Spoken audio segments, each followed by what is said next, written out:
Your profit on a mere $6,000 investment would be upwards of $60,000. There's always different types of these scams coming about, but today probably it's most relatable to the cryptocurrency investment stuff that's going on, yeah?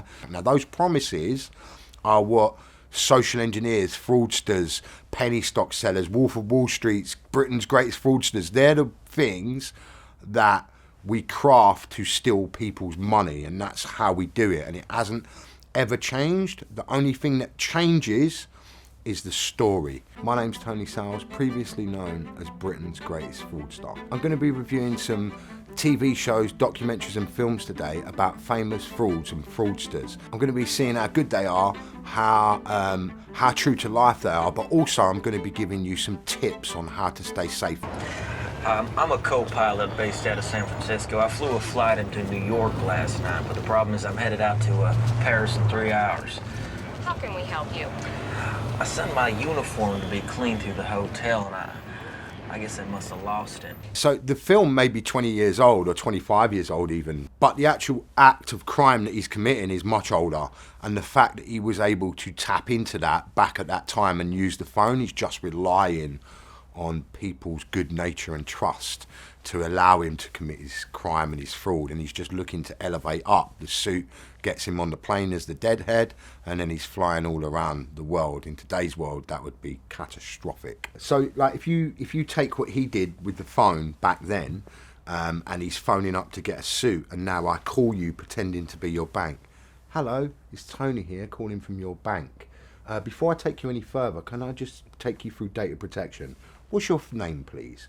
Like, they're really simple social engineering skills that allow criminals like my old self to manipulate people to get them to make decisions that I want, and that's why it's really relatable. You know, when you watch the film, you can see him do it with a suit, and then of course you can see it play out in real life today. It's still happening. There's no change in that system. Humans are still the most vulnerable link in any fraud across the board. That's fake news. Are you for real? No, this is my building. Anna, what's going on? Anna. You, Casey, screw you and your psychobabble. You have no clue what it's like for me. It's typical of someone who's been caught in the headlights, right? And so the only way they know how to come out of that is to come out fighting with their hands up and being aggressive and blaming everyone else into why all this is happening. It's just because an article comes out where she'd claimed to own something that she didn't own. So with like all of these types of films, you know, there's always red flags that if you was the investor, what would you be looking at? What are the things that you could look for? You have to look at these red flags. Always do due diligence on people. Make sure, you know, that people aren't using false IDs. They're not on board into your services by using false IDs. You know, like we tend, when we know to people, to just bypass what might be considered normal security because we know someone. You know, I'll let him in through the door, or don't worry about it, I'll lend you the money. I know who you are. It's okay. We've had a relationship for all this time, and this is what people like Anna prey on. You know, is looks, smells, how you're dressed. All of these things contribute to the social engineering that ultimately ends up with someone losing £300,000. You have to, unfortunately, in today's day and age, when dealing with people, you can no longer take people just on face value unless you're in a trusted relationships where you've done business multiple times over years. Nowadays, anyone new, you have to do as much onboarding checks as you possibly can, whether you be loaning someone your life savings or investing in them as a business partner. Your profit on a mere $6,000 investment would be upwards of $60,000. Jesus, that's my mortgage, man. One thing I can promise you, even in this market, is that I never ask my clients to judge me on my winners. I ask them to judge me on my losers because I have so few. And in the case of Aerotine, based on every technical factor out there, John, we are looking at a grand slam home run. Wolf of Wall Street. Again, Leonardo DiCaprio. You know, for these sort of characters, you've got to have the great actor like that to be able to do it.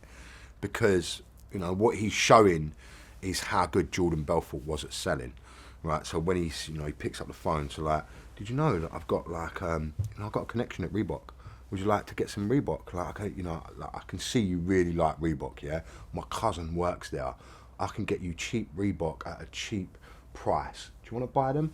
What that does is I'm tapping into the guy who's sitting there who's got Reebok shoes on, exactly like what he's doing. He knows that people want to buy stuff from them and they want to do that. And it just comes down to how well do you craft a story. They craft a script and then you practice the script a couple of times. Once you practice the script, you can get it to a really good point of where you can then start to craft a story and people will believe it. And you can tell in those moments, in the first couple of seconds on the phone, Jordan Belfort will have a skill for that, of being able to see, are they going to, yeah, oh look, it looks like they're going to go for it. And he'll be able to then manipulate people into buying stuff for them. Now, if you look at, you know, back then it was all about penny stocks, stuff that came out in the morning that you could sell for a penny, inflate it, and then you sell it at a much more inflated price, right? So and over the years we've seen loads and loads of different scams like this, whether it be selling wine or gold or whatever it is, minerals. There's always different types of these scams coming about, but today probably it's most relatable to the cryptocurrency investment stuff that's going on. Yeah, people just like then didn't really know a lot about penny stocks, but it was an opportunity from people that don't come from those sort of backgrounds to be able to invest and make just a little bit of money. You know, if the reward seems good enough to the person who's investing, what's the yield going to be back for them?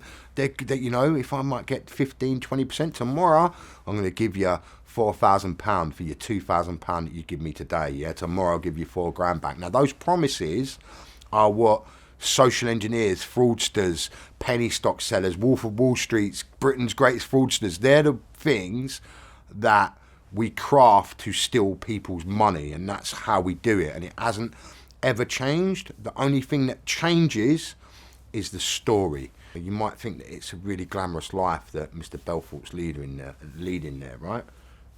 But the truth of it is he was taking a lot of drugs. He's constantly have to cover up all of the stuff that he's doing. He's lying to everyone that's around him. But because he's got a nice car and a big house, we think it's glamorous. But the truth of it is, it just isn't. Because films and Hollywood wants to depict a certain image of what something may be, and maybe, yeah, he did get some big cars, and maybe, yeah, he did get a big flashy boat. Never got to keep it because none of it was legal.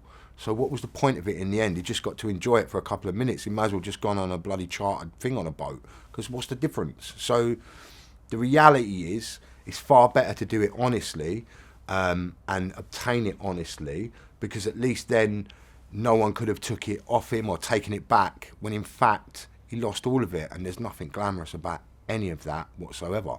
He was smart and funny and very impulsive. Felt like stepping into a movie, and then in the middle of the night, He needs our cash. $20,000, $30,000. $140,000. His life depended on me. The man I loved was never real. Everything's a lie. Simon Leviev, I mean, he's just a psychopath. I've had to watch Tinder Swindler a couple of times. I've seen lots of comments about, oh, they must be stupid, and why would they do this, and why would they fall for this, and why would they fall for that?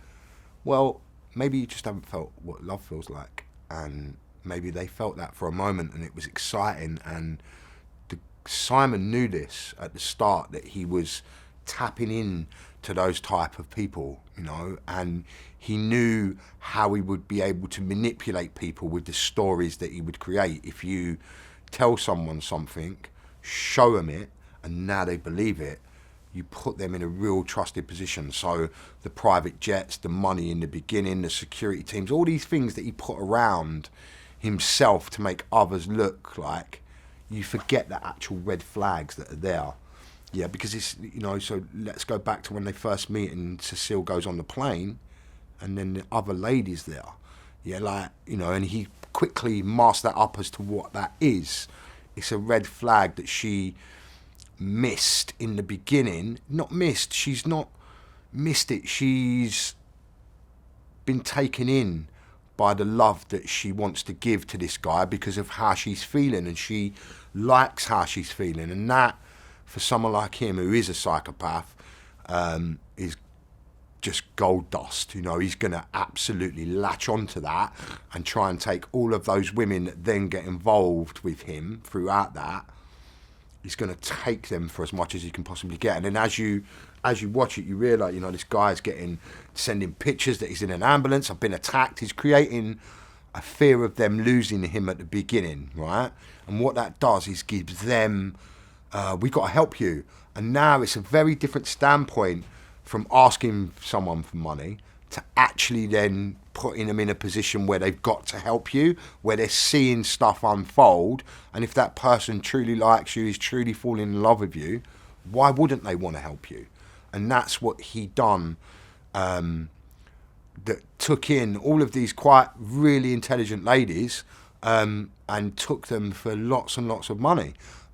Because he is a psychopath, he's definitely a serial fraudster. He's someone that probably will continue to do all that kind of stuff. I mean, I've heard him talk on podcasts and all that other stuff. What type of person is Simon searching for? You know, like, who is his perfect target? And this is what you have to understand when you're on dating sites and all these types of things, right? So the information that you put out there about yourself is very important. You know, like, is he looking for types of people that may have money? Definitely. He's got to be searching for people that might have that. What jobs descriptions did they have on their profiles that allowed him to look for that? Yeah, like, I'm always telling people, don't tell people you work for financial institutions. Don't tell people you work for banks when you're on these dating sites and all these types of things, because people like him are predatory and they search out people like that they can then start getting to talk to, and he'll have a list of questions that he would just literally just send to people. The same set of questions, and the answers that he gets is going to determine where he goes and what he says next to these people, and then it gets into a one-on-one relationship. This impacts massively on these people, and the ladies will continually be affected. Trust goes. How do they trust anyone when dating online in the future? Like, we need to build trust. You know, we need to build trust in to these sites where people go to find love. The majority of people now meet people online. When I was younger, we used to meet in bars, or we'd meet in a coffee shop, or we'd meet at a party or a disco. We would have human interaction before any digital interaction, either talking to someone on the phone or writing a letter or an email to someone. You would know them first, whereas nowadays everything's there. It's much more accessible, and you can have much more different types of conversations about that. And once you let someone like that into your life, they're starting to see all the other things about your life. If they're on your social media and you've posted pictures about your friends, family, the things you do, where you go, the things you like, these are all little golden nuggets for any wannabe criminal who may be willing to utilise that to damage you later on in life somehow.